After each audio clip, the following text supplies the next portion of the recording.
लोमश ऋषि, हरित मुनि और भगवान दत्तात्रेय, बृहस्पति जी, शुक्र जी और चमन ऋषि जिनकी आयुष 60,000 वर्ष, ऐसे लोग भीष्म के मृत्यु के समय इकट्ठे हुए।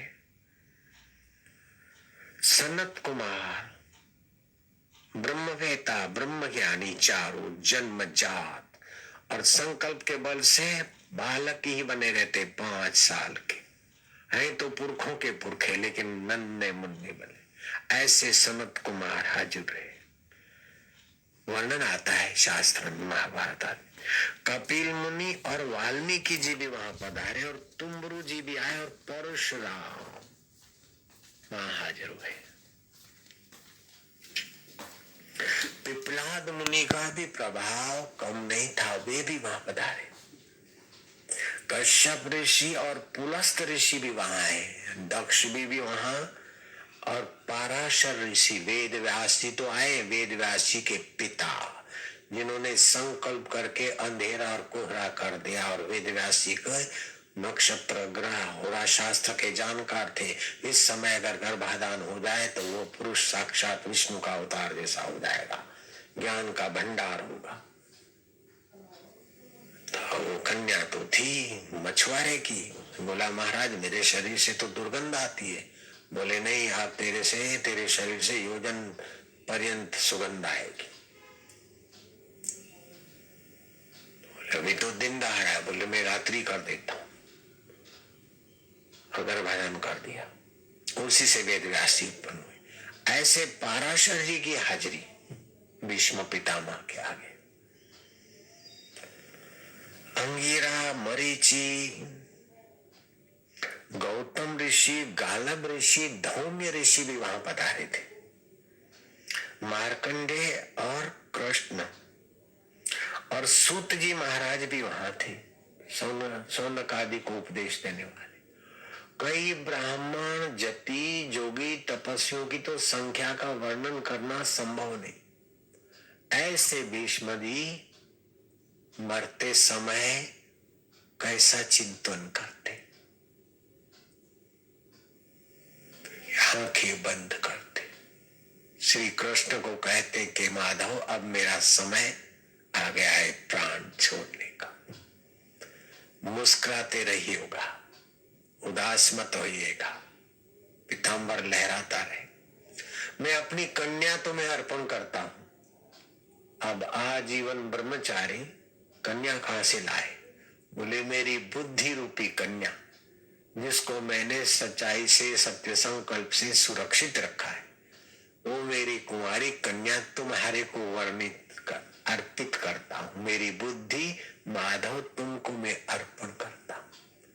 आप भी मरते समय बेहोश होकर न मरे, मृत्यु का भय न रखिए। मृत्यु एक जैसे नींद में आप चले जाते, ऐसे अंतःकरण की थोड़ी अवस्था आती। बेहोश होकर न मरे, दुखी होकर न मरे, चिंतित होकर न मरे, भयभीत होकर न मरे। और मैं दुखी हूं, मुझे चिंता है, मुझे भय है, ये तो फटकने ही मत देना। भय है तो मन को है, चिंता है तो मन को है, पीड़ा है तो शरीर को है। मैं उसको देखने वाला सनातन स्वरूप परमात्मा का अमर पुत्र हूँ, मौत को भी जानने वाला हूँ। हरि ओम, हरि ओम, हरि ओम। जैसा चिंतन के संस्कार होते ऐसी गति होती है, जैसे कर्म होते जैसा चिंतन होता है ऐसी गति होती है।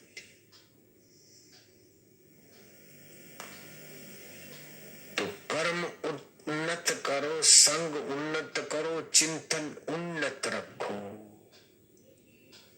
और उन्नत चिंतन दक्षिणायन हो चाहे उत्तरायण हो, आपको उन्नत करेगा। लेकिन जिसने उन्नत चिंतन किया है, उन्नत कर्म है और उत्तरायण को ही जाता है तो विशेष सुविधा होती है। अगर दक्षिणायन को जाता है तो उतना समय वहां के दक्षिणायन अधिष्ठाता देवता के यहाँ पड़ा रहना उसकी अपेक्षा यही पड़े हैं सरसैया पर। जैसे अभी जाना है जहाज में, लेकिन जहाज आधा 1 घंटा लेट है, तो अब वो एयरपोर्ट पे जहाज के लिए ताकि इससे तो अपने घर में ही रहे, क्या फर्क पड़ता है, अपने शरीर में ही रहे।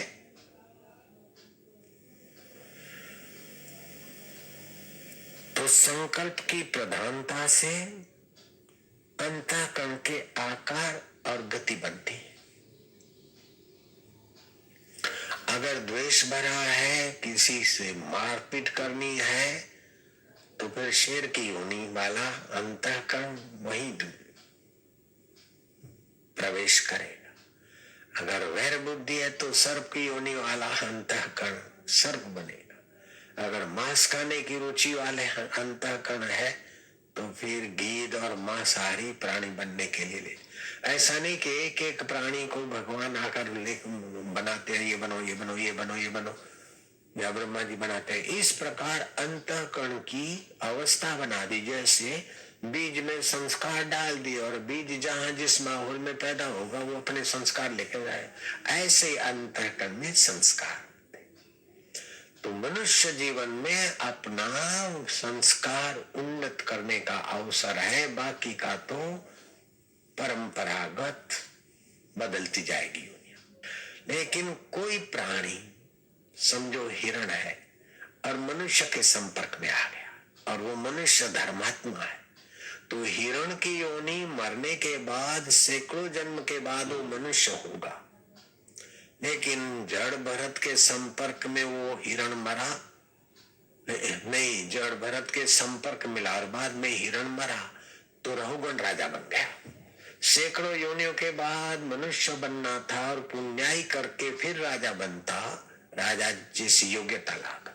लेकिन राजा अजनाब खंड का राजा के वाइब्रेशन और अजनाब खंड के राजा भरत के संपर्क में हिरण ने जो कुछ चारा चुगा अथवा जो दूध आदि पिया, उसका पुण्य प्रताप ये हुआ कि जड़ भरत तो हिरण का चिंतन करते करते राजा तो हिरण बन गए, लेकिन राजा का चिंतन करते करते हिरण मरा तो दूसरे जन्म में रहुगण राजा बन गया और रहुगण राजा पालकी में बैठा और जड़ भरत उस रहुगण राजा को उठाए लिए जा रहे। कैसी है कर्मों की गति।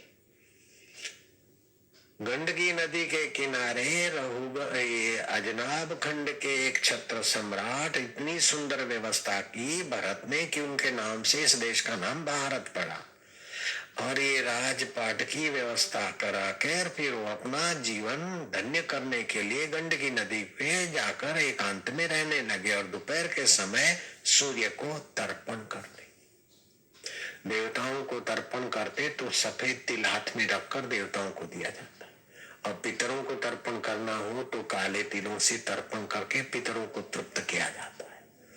और यक्ष गंधर्व किन्नर सभी के लिए तृप्ति का संकल्प करने से अपने हृदय में भी वो तृप्ति आती है। मैंने अनुभव किया है। श्राद्ध कर्म हम कराते ना तो दूसरों के तृप्ति के लिए तर्पण करते करते अपना हृदय भी तृप्ति का अनुभव करता है। तो सूर्य को अर्घ दे रहे थे, इतने में प्यासी हिरण गर्भवती हिरणी पानी पीने को आई और शेरे बबर भूखा, उसने गर्जना की।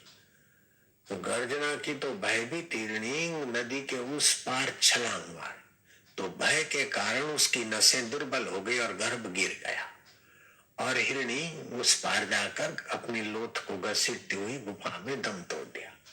दयालु भरत ने हिरणी के बच्चे को अपने पास पाला पोषा रखा। जब मौत का समय आया तो दयालु भरत ने देखा कि वो कहाँ गया। वो तो मेरे को कितना खुजलाता था, मेरे साथ रहता, कहीं बगेड़ा न खा जाए, अभी तो छोटा था, अरे इसका क्या होगा। तो हिरण का चिंतन करते करते मरे राजा भरत, तो दूसरे जन्म में हिरण हुए। लेकिन फिर भी उनके कर्म की गति जब तप किया है तो स्मृति बनी रही कि आज एकादशी है। तो हिरण के शरीर में राजा भरत घास पात नहीं खाते, गिरे हुए सूखे पत्ते भी नहीं खाते।